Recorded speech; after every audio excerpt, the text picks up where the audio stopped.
तो कैसे हैं आप लोग? आई थिंक बहुत अच्छे होंगे। तो आप सबका स्वागत है आपके अपने चैनल स्टडी विद सोनम में। तो देखिए, आज हम संविधान में ऐसे तत्वों को पढ़ेंगे जिनको मानना सरकार को बहुत ज़रूरी है और उनको लेकर हम कोर्ट में नहीं जा सकते हैं। तो आज हम पढ़ने जा रहे हैं राज्य के नीति निर्देशक तत्व, ठीक है, जो बहुत ही इम्पॉर्टेंट है। यहाँ से क्वेश्चन बहुत आते हैं, हर एग्ज़ाम में आते हैं, डीप भी आते हैं, वन लाइनर भी आते हैं। तो आपको सारे क्वेश्चन यहीं से क्लियर करवा देंगे। तो आपको बस क्लास को अंत तक देखना है और समझना भी है। तो चलिए, आज हम क्या पढ़ रहे हैं? राज्य के नीति निर्देशक तत्व। राज्य के नीति निर्देशक तत्व में सबसे पहले हम क्या पढ़ेंगे? भाग 4 को पढ़ेंगे। ये किस भाग में है? भाग 4 में दिया गया है। तो भाग 4 में दिया गया है इसको। यहाँ से क्वेश्चन आता है कि कौन से भाग में दिया गया है? तो भाग 4 में दिया गया है। अनुच्छेद कौन सा है? अनुच्छेद 36 से 51 में दिया गया है। कौन सा अनुच्छेद है? अनुच्छेद 36 से 51 है आपका। तो आपको इतना यहाँ से क्वेश्चन इतना समझ में आ गया होगा, क्योंकि यहाँ से क्वेश्चन डायरेक्ट हमारे एग्ज़ाम में आते हैं। अब देखिए, हमारे संविधान निर्माताओं का क्या उद्देश्य था, वो क्यों लेकर आए थे राज्य के नीति निर्देशक तत्वों को। तो हम आपको समझाते हैं कि उनका उद्देश्य क्या था।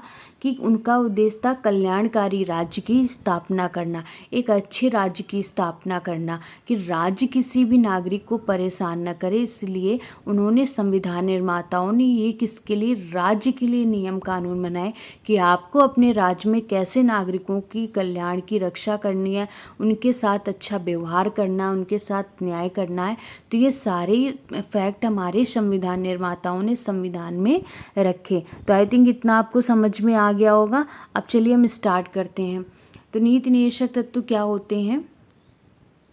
नीति निर्देशक तत्व क्या है? राज्य को दिए गए वे संवैधानिक निर्देश हैं, वे इंस्ट्रक्शन है जिनका उद्देश्य सामाजिक और आर्थिक न्याय और कल्याणकारी राज्य की स्थापना करना है।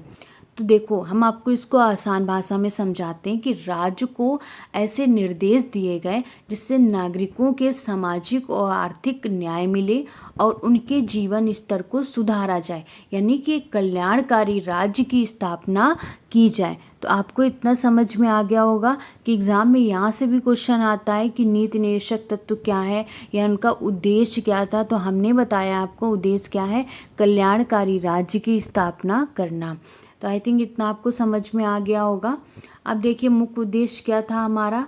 कि न्याय, समानता प्लस लोक कल्याण, यानी व्यक्ति की क्या साथ न्याय किया जाएगा, व्यक्ति के साथ कोई भेदभाव नहीं किया जाएगा और उनके जीवन स्तर को भी क्या अच्छा बनाया जाएगा। ठीक है। अब देखिए, हमने उद्देश्य भी पढ़ लिए, नीति निर्देशक तत्व क्या है हमने ये भी पढ़ लिए। अब देखिए, संविधान में इनका स्थान क्या है? तो संविधान में ये भाग 4 में दिए गए हैं। ठीक है, यहाँ से क्वेश्चन आता है कौन सा भाग है? भाग 4 है। फिर हमने अनुच्छेद कौन सा? 36 से 51 के बारे में है। प्रेरणा हमने कहाँ से ली थी? आयरलैंड के संविधान से। तो हमारे संविधान निर्माताओं ने बाहरी देशों से जब स्रोत लिए हैं तो वहाँ से आयरलैंड के संविधान से उन्हें राज्य के नीति निर्देशक तत्व बहुत अच्छे लगे, तो उन्होंने प्रेरणा ली कहाँ से? आयरलैंड से। तो आयरलैंड का संविधान जो है हमने लिया वहाँ से राज्य के नीति निर्देशक तत्वों को। तो ये बहुत इंपॉर्टेंट है, ये क्वेश्चन हमारे एग्जाम में आता है। अब देखिए, हम मौलिक अधिकार कहाँ से लिया? हमने अमेरिका से। और नीति निर्देशक तत्वों को कहाँ से लिया? आयरलैंड से। तो जब हम मौलिक अधिकार पढ़ाएंगे तब आपको अच्छे समझाएंगे। एक क्लास लेंगे जिसमें मौलिक अधिकार और नीति निर्देशक तत्वों में अंतर बताएंगे आपको अच्छे से। ठीक है, तो अभी आपको इतना समझ में आ गया होगा। अब देखिए, संविधान निर्माताओं का उद्देश्य क्या था? क्या उनका उद्देश्य था? संविधान निर्माताओं का क्या उद्देश्य था? तो हम लोकतंत्र स्थापित करना नहीं था, केवल राजनीतिक लोकतंत्र स्थापित करना नहीं था, बल्कि क्या था कि सामाजिक न्याय, उन सभी के साथ बराबर न्याय हो, आर्थिक समानता, किसी के साथ कोई भेदभाव ना हो, कमज़ोर वर्गों का कल्याण हो, असमानता में कमी हो और बेहतर जीवन स्तर हो। तो ऐसी आवश्यकता क्यों पड़ी हमारे संविधान निर्माताओं को कि उन्होंने राज्य में नीति निदेशक तत्वों को लागू किया या राज्य सरकार को नीति निदेशक तत्वों के अनुसार चलने को कहा? क्योंकि उनका उद्देश्य था कि व्यक्ति के साथ कभी भी विभेद ना किया जाए, सामाजिक न्याय भी हो, आर्थिक समानता उनके साथ ना हो, भेदभाव ना किया जाए, उनके बेहतर जीवन स्तर को सुधारा जाए। तो इसलिए उन्होंने राज्य के नीति निदेशक तत्वों को बनाया। आई थिंक इतना आपको समझ में आ गया होगा। अब देखिए एग्जाम में यहाँ से भी क्वेश्चन बिल्कुल डायरेक्ट आते हैं जो हम आपको ध्यान से समझाएंगे। तो देखिए महत्वपूर्ण अनुच्छेद 36 क्या है, राज्य का अर्थ क्या है? देखिए जो राज्य का अर्थ यहाँ पर है वही राज्य का अर्थ आपके भाग 12 में मौलिक अधिकार जब हम पढ़ेंगे तो वहीं दिया गया। तो भाग 1 क्या है, नीति निदेशक तत्वों में राज्य का वही अर्थ है जो भाग 3 में दिया गया यानी मौलिक अधिकार में दिया गया है। और अनुच्छेद 36 क्या है, राज्य की परिभाषा है। तो आपसे कोई पूछे कि अनुच्छेद 36 क्या है, राज्य की परिभाषा के बारे में बताया गया है। तो आई थिंक इतनी बात आपको समझ में आ गई होगी कि अनुच्छेद 36 क्या है, राज्य की परिभाषा। तो देखिए हमने महत्वपूर्ण फैक्ट भी आपको पढ़ा दिए और विस्तृत व्याख्या के साथ भी पढ़ा रहे हैं। अब देखिए अनुच्छेद 37 क्या है। अनुच्छेद 37 कहता प्रकृति एवं महत्व, यानी नीति निदेशक तत्वों की प्रकृति क्या है कि उनको न्यायालय द्वारा लागू नहीं कराया जा सकता है।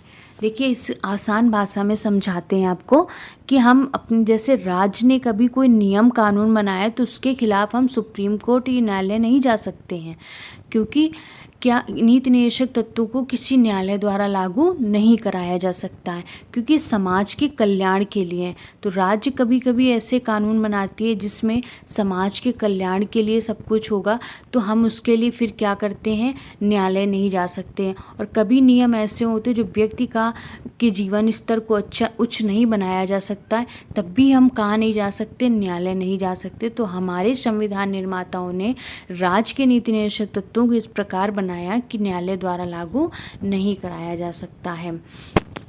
लेकिन क्या कि ये देश के शासन में मौलिक है, इनके बिना देश का शासन भी नहीं चलेगा क्योंकि राज्य अपनी मनमानी करने लगेगा।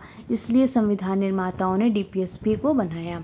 अब राज्य का कर्तव्य है कि कानून बनाते समय इन सिद्धांतों को लागू करने का प्रयास करें। राज्य जब भी कानून बनाएगा तो नीति निदेशक तत्वों को ध्यान में रखकर ही कानून बनाएगा।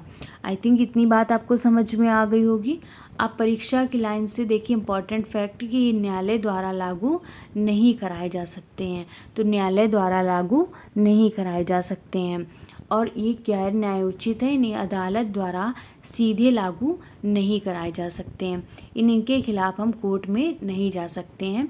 तो आई थिंक इतनी बात आपको समझ में आ गई होगी। देखिए हमने आपको इतना अच्छे समझा दिया, फिर से एक बार हम आपको बताते हैं कि संविधान में इनका स्थान क्या है। भाग 4 में इनका स्थान दिया गया है। अनुच्छेद 36 से 51 में दिया गया है। प्रेरणा कहाँ से ली गई, आयरलैंड के संविधान से ली गई है। परीक्षा के तत्व से ये नीति निदेशक तत्व आयरलैंड का संविधान से लिया गया है और सबसे इनका उद्देश्य क्या था, कल्याणकारी राज्य की स्थापना करना। तो देखिए पार्ट 1 आज हमने पढ़ा दिया है। अब हम कल पार्ट 2 लेकर आएंगे जिसमें आपको सारे अनुच्छेद बहुत अच्छे विस्तृत व्याख्या के साथ पढ़ाएंगे।